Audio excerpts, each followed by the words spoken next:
सुप्रभात विद्यार्थियों। आज का हमारा वीडियो बी पार्ट प्रथम वर्ष के प्रथम पेपर भारतीय संस्कृति के मूलाधार में बौद्ध धर्म के विषय में है। बौद्ध धर्म के 3 वीडियो में हम महात्मा बुद्ध का जीवन, महात्मा बुद्ध की शिक्षाएं, प्रमुख बौद्ध संगीतियाँ एवं बौद्ध संप्रदाय का अध्ययन कर चुके हैं। आज का हमारा वीडियो बौद्ध धर्म का प्रसार एवं बौद्ध धर्म की देन के संबंध में है। गौतम बुद्ध के जीवन काल में ही बौद्ध धर्म उत्तरी भारत का एक लोकप्रिय धर्म बन चुका था। इसके बाद अशोक और कनिष्क जैसे उत्साही धार्मिक शासकों ने अपने व्यक्तिगत प्रयासों से इस धर्म को न केवल भारत में वरन विदेशों में भी लोकप्रिय बनाया और विदेशों में धर्म प्रचारक भेजे, जिससे यह श्रीलंका, चीन, जापान, जावा, सुमात्रा आदि देशों में फैल गया। वर्तमान में भी भारत में यद्यपि ये धर्म विलुप्त हो चुका है, मगर विश्व के कई देशों में आज भी बौद्ध धर्म फल फूल रहा है और वहाँ के लोगों के जीवन का अंग बन चुका है। तो हम देखते हैं कि बौद्ध धर्म का प्रसार किन कारणों से हुआ। उससे पहले इस स्लाइड में मैंने ये सांची का स्तूप जो इंसर्ट किया है, जो बौद्ध कला की एक महान देन कह सकते हैं बौद्ध धर्म की भारतीय कला को, जो भोपाल के पास स्थित है ये सांची का स्तूप। बौद्ध धर्म के प्रसार के कारणों में हम देखें तो पहला कारण हमारे सामने आता है वो वैदिक धर्म में विद्यमान दोष। जिस समय महात्मा बुद्ध का आविर्भाव हुआ उस समय वैदिक धर्म में अनेक दोष आ गए थे, जैसे कर्मकांड, पुरोहित या ब्राह्मणों की श्रेष्ठता, यज्ञों के द्वारा ही ईश्वर को प्राप्त करने की भावना, यज्ञों में विपुल धन का व्यय, पशु बलि, आडंबर इत्यादि से वैदिक धर्म परिपूर्ण हो गया था। जनसाधारण यदि अपने धर्म का पालन करना चाहता था उसके लिए ब्राह्मण एवं पुरोहित वर्ग जरूरी हो गया। तो एक प्रकार से हम कहें ईश्वर और मनुष्य के बीच मध्यस्थ थे या मध्यस्थ का कार्य करते थे। तो इस धर्म के प्रति प्रतिक्रिया एक स्वाभाविक थी। बुद्ध ने तो जो कुछ अनुभव किया समझा उसका उन्होंने प्रचार किया और वो भी जनसाधारण के अनुकूल। मैक्स मूलर ने भी इस संबंध में कहा था कि बुद्ध ने जो अनुभव किया उसे कम या अधिक मात्रा में हजारों ने अनुभव किया और यही बौद्ध धर्म की सफलता की एक प्रकार से कुंजी थी। तो वैदिक धर्म के दोषों के कारण भी लोग बौद्ध धर्म की ओर आकर्षित हुए। दूसरा बिंदु हम देखते हैं बुद्ध का व्यक्तित्व। बुद्ध ने जो अपने उपदेश दिए वो किसी धार्मिक ग्रंथों के उदाहरण नहीं थे या धार्मिक ग्रंथों से उद्धृत नहीं थे। उन्होंने तो स्वयं जो आत्मबोध प्राप्त किया, जो ज्ञान प्राप्त किया, उसका उन्होंने जनसाधारण को अपने हिसाब से, अपने अनुभव के हिसाब से सरल भाषा में उपदेश दिया। और लोगों को ये चीज़ भी आकर्षित करती थी कि एक राजकुमार राजसी वैभव को त्याग करके एक सन्यासी के जीवन में सन्यासी का जीवन अपनाकर ज्ञान प्राप्त करे और नगर नगर, गांव गांव, दर दर की ठोकरें खाता हुआ अपने अनुभवों को लोगों से शेयर करे। तो इस बुद्ध के व्यक्तित्व में जिसमें सरलता थी, त्याग था, प्रेम, दया, क्षमाशीलता और सभी जाति और वर्गों के प्रति जो समानता की भावना थी, इसने भी लोगों को बौद्ध धर्म के प्रति आकर्षित किया। इसके अलावा बौद्ध धर्म के जो उपदेश थे वो बड़े सरल थे। केवल नैतिक आचार और मानवीयता के कुछ गुण थे, जैसे सभी प्राणियों से दया का व्यवहार करना, सत्य बोलना, हिंसा नहीं करना, मृदु भाषण करना, चोरी नहीं करना, ये प्रकार के नैतिक आचार के जो नियम थे। तो लोगों को इस धर्म में कोई जटिलता दिखाई नहीं दी। उन्होंने देखा कि इस धर्म के जो सिद्धांत बड़े सरल और सभी के लिए लाभदायक थे। इसके अलावा बुद्ध ने मनुष्य की मुक्ति का जो मार्ग बताया वो एक प्रकार मध्यम मार्ग था, न तो ज़्यादा कठोर शरीर को कष्ट देना या तपस्या करना और न ही अपने आप को विलासिता में डुबो देना, यानी बीच का मार्ग, न कम न ज़्यादा। इस मध्यम मार्ग के द्वारा ही मनुष्य को मुक्ति प्राप्त हो सकती है। तो इनके सरल उपदेशों ने भी लोगों को बौद्ध धर्म की ओर आकर्षित किया। इसके अलावा बुद्ध ने जनसाधारण को उपदेश दिए, वो उस समय जो प्रचलित भाषा थी लोगों में, महागधी भाषा, उसमें इस उपदेश दिए। जबकि ब्राह्मण धर्म या वैदिक धर्म के जो ग्रंथ और ये सारी चीज़ें थी, मंत्र वगैरह, वो संस्कृत भाषा में थे, जिसे जनसाधारण को समझने में परेशानी आती थी। तो बुद्ध ने जनसाधारण की भाषा का प्रयोग किया। इसके साथ ही उन्होंने बड़ी रोचक शैली में उदाहरण दे दे करके लोक कथाओं का, लोकोक्तियों का, विभिन्न उपमाओं का प्रयोग किया। हास्य और व्यंग के द्वारा अपने अनुभवों को लोगों को सुनाया।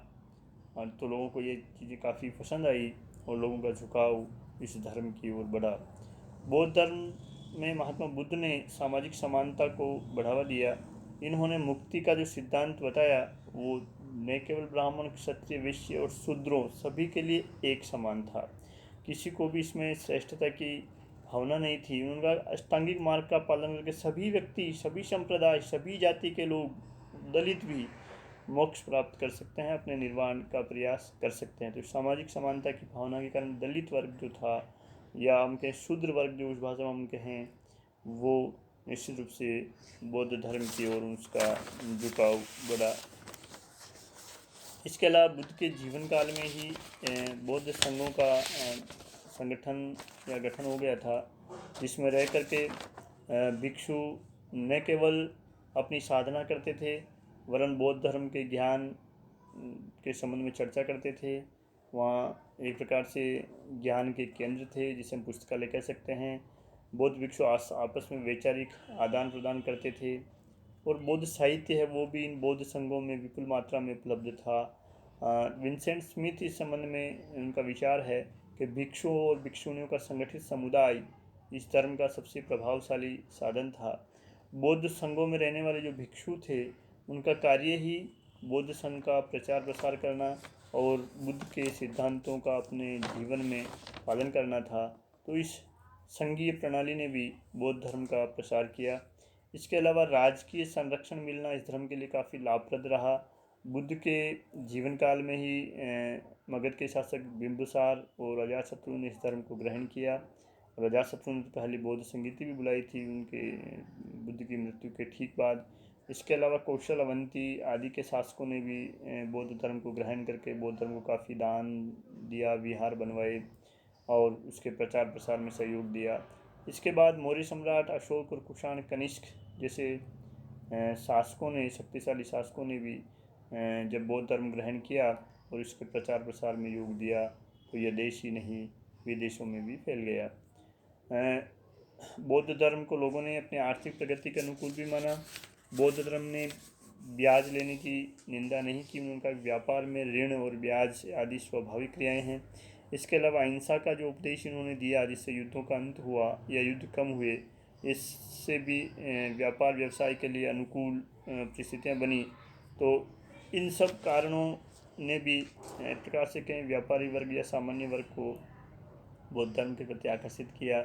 इसके अलावा बौद्ध धर्म में अनेक महान भिक्षु और तपस्वी थे, जिन्होंने अपने स्वयं की मुक्ति के साथ साथ ही अन्य लोगों की मुक्ति के लिए प्रयास किए और इस धर्म का कोने कोने में प्रचार किया। उन्होंने जंगल, पहाड़, मरुस्थल, समुद्र आदि सभी को पार करके अन्य लोगों की मुक्ति के साधनों का प्रचार किया। नागार्जुन, असंग, वसुमित्र, दिग्नाग, धर्मचक्र, धर्मकीर्ति, चंद्रकीर्ति आदि जैसे जो बौद्ध भिक्षु हुए, उन्होंने अनेक बाधाओं को पार करके देश विदेशों में इस धर्म को फैलाने में महत्वपूर्ण योगदान दिया। तो इन सब कारणों से बौद्ध धर्म उस काल में भारत में ही नहीं वरन बृहत्तर भारत, मध्य एशिया और आसपास के देशों में फैल गया। कहें भारतीय संस्कृति को बौद्ध धर्म की क्या देन रही। सबसे पहले हम देखें साहित्य के क्षेत्र में, प्रारंभ में जो बौद्ध ग्रंथ रचे गए वो पाली भाषा में थे। महात्मा बुद्ध के जीवन से संबंधित जो जातक कथाएं हैं, जातक साहित्य है, जो 500 से अधिक कहानियों के रूप में है, उन्होंने तत्कालीन भारत के सभी पक्षों पर, सामाजिक, आर्थिक, राजनीतिक और साहित्यिक पक्षों पर प्रभाव डाला। और बाद में संस्कृत भाषा में भी अनेक ग्रंथ, सारिपुत्र प्रकरण, सद्रम, पुंडरीक, मंजूश्री, मूलकल्प, अमरकोश, लंका अवतार सूत्र इत्यादि जो ग्रंथ हैं उनमें साहित्य के साथ साथ ऐतिहासिक महत्व की जानकारी भी संग्रहित है, हम कह सकते हैं। बाद में बौद्ध ग्रंथ अंगुत्तर निकाय में तो 16 महाजनपदों का उल्लेख भी हमें मिलता है। तो इस बौद्ध साहित्य ने न केवल धर्म के क्षेत्र में वरन ऐतिहासिक क्षेत्र में भी महत्वपूर्ण योगदान दिया। दर्शन के क्षेत्र में बौद्ध धर्म में चूँकि विचारों की स्वतंत्रता थी, तो बौद्ध दर्शन ने तर्क शास्त्र को बढ़ावा दिया। बिना तर्क के कोई चीज़ नहीं मानने की प्रवृत्ति लोगों में बढ़ी। इसके साथ ही इसमें अनेक धार्मिक संप्रदाय जैसे शून्यवाद, योगाचार, सर्वास्तिवाद, शोधक्रांति, विज्ञानवाद, अनित्यवाद आदि दार्शनिक विचारों का प्रादुर्भाव हुआ। और वसुमित्र, धर्मकीर्ति, असंग जैसे दार्शनिक भी इस धर्म में उत्पन्न हुए। तो इन्होंने अपने नए नए विचार भारतीय दर्शन को प्रदान किए। कला के क्षेत्र में हम देखें, अनेक चैत्य, स्तूप और विहार बने। जैसे अशोक को 84,000 स्तूपों का निर्माता माना जाता है। विहार जहाँ की बौद्ध भिक्षु रहते थे, और चैत्य जो कि उनके पूजा गृह थे, और स्तूप जो प्रसिद्ध बौद्ध भिक्षुओं और महात्मा बुद्ध के अवशेषों पर बनाए गए थे, जिसमें सांची के स्तूप का जो चित्र है मैंने पिछली स्लाइड में आपको दिखाया है। तो ये बौद्ध कला ने भारतीय कला को एक नया आयाम दिया। और बाद में हम देखते हैं मौर्य सम्राट अशोक के जो 40 स्तंभ उसके साम्राज्य के विभिन्न स्थानों पर मिले हैं, उनमें अनेक पशु पक्षियों, विशेष तौर से मोर, तोता, कमल और गज, सिंह, अश्व, बाघ इत्यादि के जो चित्र मिले हैं। तो निश्चित रूप से ही बाद में मथुरा एवं गांधार मूर्तिकला में बुद्ध की सुंदर सुंदर मूर्तियाँ बनी हैं। इसके अलावा चित्रकला के रूप में अपन देखें तो अजंता, एलोरा व बाघ की गुफाओं में महात्मा बुद्ध के जीवन और बौद्ध धर्म से संबंधित चित्रों का अंकन हुआ है। तो बौद्ध धर्म ने न केवल उनके स्थापत्य कला के क्षेत्र में वरन चित्रकला और मूर्तिकला के क्षेत्र में भी भारतीय कला को समृद्ध बनाने में बड़ा योगदान दिया है।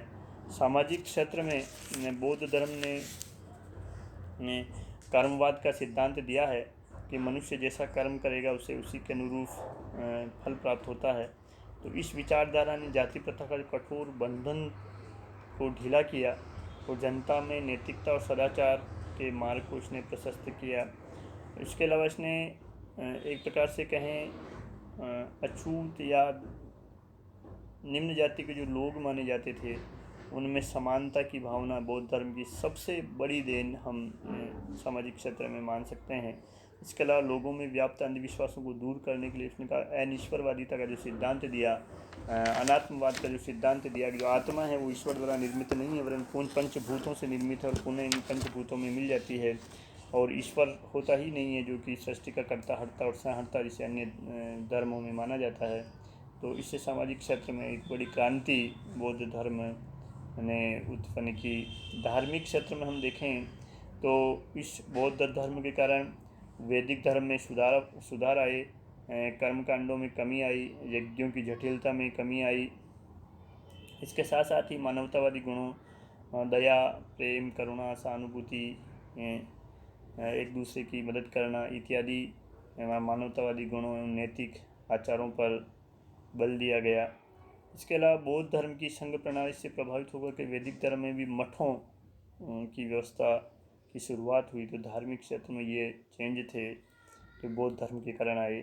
सबसे बड़ा चेंज जो आया, जो वर्तमान में भी प्रासंगिक है बौद्ध धर्म का, वो है विश्व बंधुत्व के क्षेत्र में।